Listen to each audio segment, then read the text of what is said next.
Hay quienes dicen que la religión no es compatible con la ciencia, que la una no es conciliable con la otra.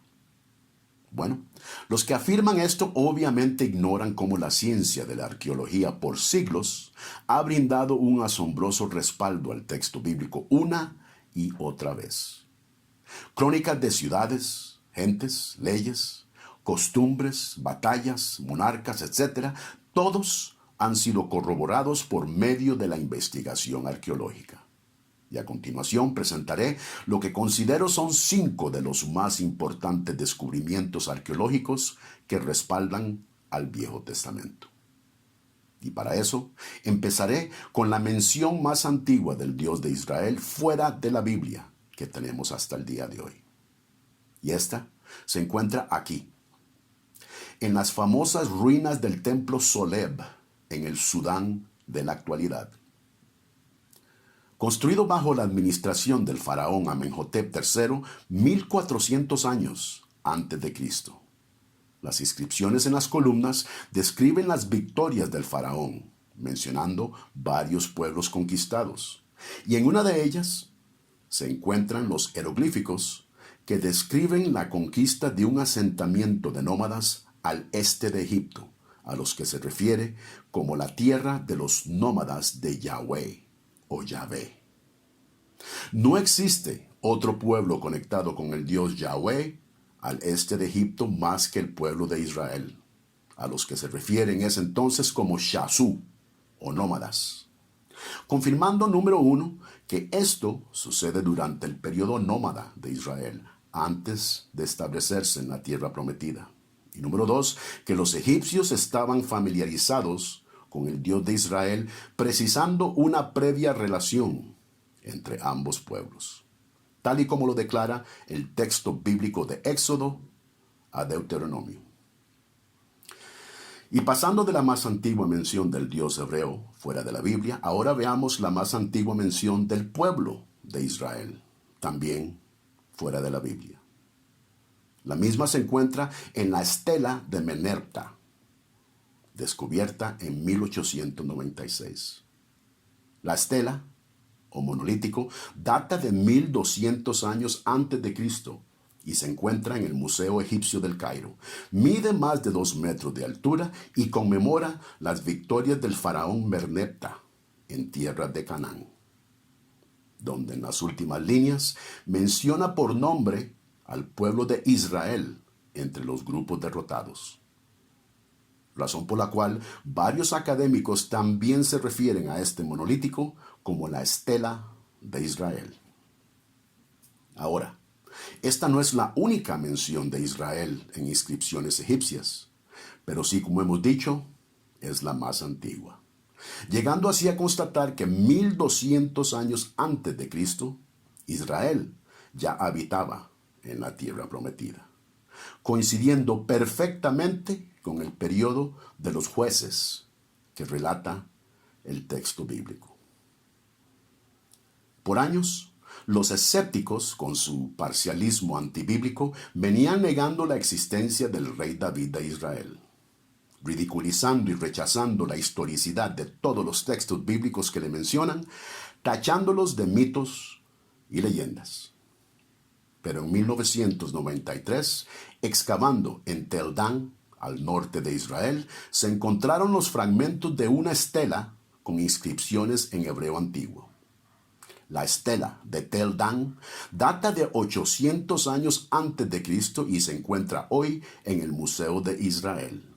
Y detalla cómo un individuo mató a Joram, el hijo de Acab, rey de Israel, y rey de la casa de David, un término empleado en las Escrituras varias veces para referirse al linaje de David, confirmando cómo los arameos reconocían 800 años antes de Cristo al rey David como fundador de la dinastía israelita, y corroborando además el relato bíblico encontrado en Segunda de Reyes, donde se menciona a Joram como hijo del rey Acab y su esposa Jezabel. La ciencia de la arqueología, una vez más, respalda la narración bíblica.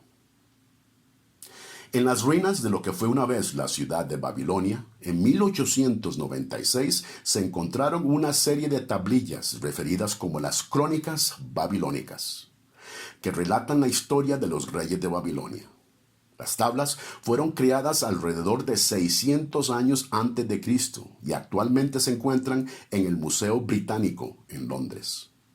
4 de las tablillas narran parte del reinado del rey Nabucodonosor, y en una de ellas se relatan 2 acontecimientos importantes.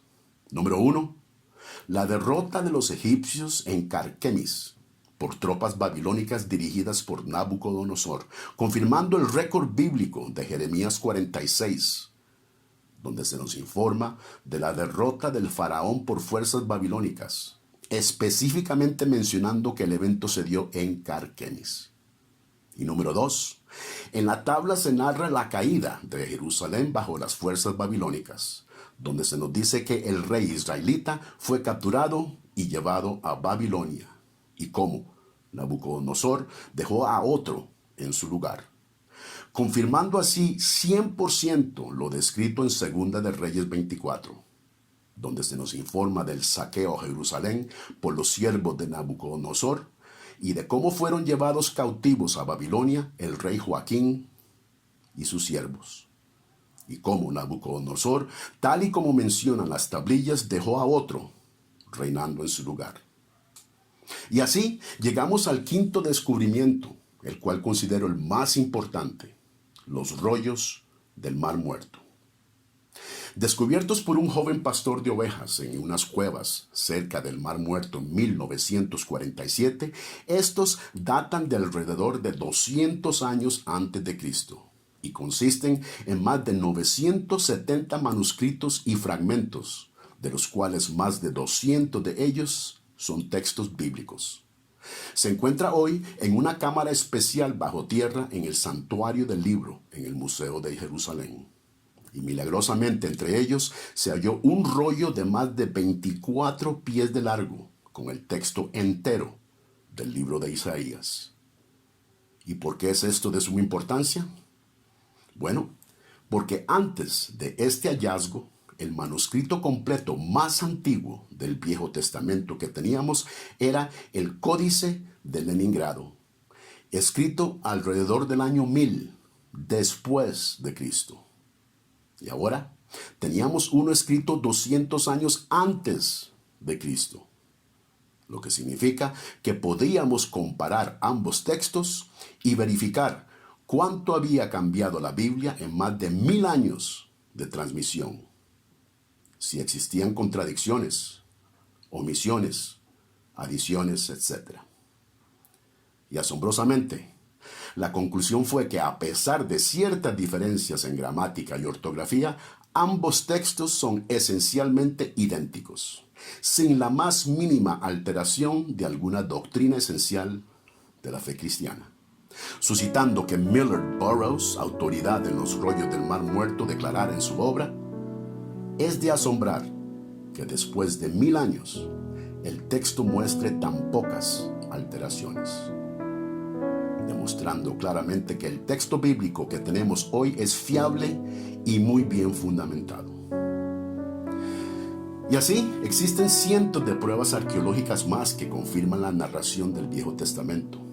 Excavaciones han probado la historicidad de ciudades como Jericó, Sodoma y Gomorra, entre muchas más. Todas ciudades que por años los escépticos declaraban ser mitos. Todas estas fueron encontradas exactamente donde las escrituras dicen que estaban. Costumbres, religiones, dioses, pueblos, rutas de comercio, monarcas, faraones, medidas de peso, etcétera, etcétera, todas han sido confirmadas una y otra vez por la ciencia de la arqueología. Si los escépticos sometieran a otros libros de la antigüedad a los mismos estándares absurdos que someten a la Biblia, no existiría ningún relato válido de la antigüedad. Así que no es de extrañar cómo esta información es rechazada y escondida del público en general. Pero para el que honestamente está buscando, y la palabra aquí es honestamente, esperamos haberle incitado a seguir escudriñando este tema y formar su propio criterio. En Lucas, Jesús reprende a los fariseos que intentan callar las alabanzas de sus discípulos diciéndoles: os digo que si estos callaran, las piedras clamarán. Y aquí hoy hemos visto que efectivamente las piedras hablan.